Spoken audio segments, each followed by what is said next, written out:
Why does your scanner show the P2293 engine code? What does it mean?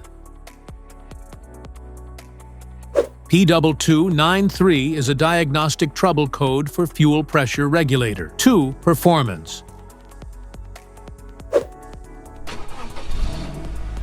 This engine code indicates that this means the PCM or ECM has detected a problem with the fuel pressure regulator, specifically the one designated as 2 or B in the system.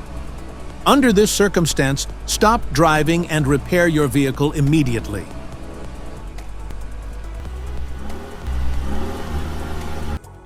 So, what causes this imbalance?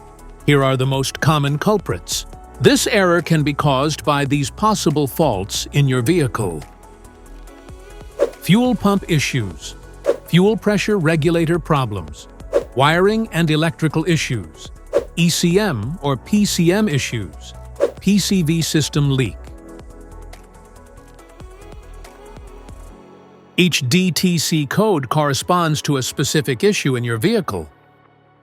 This error code occurs in any OBD2 equipped vehicles, especially those in manufacture since 1996. It is commonly found in Volkswagen and Audi vehicles. If you want to fix this error code, let us know in the comments section. We will definitely make the video on your demand. If you like this video, don't forget to subscribe to our channel. Thanks for watching.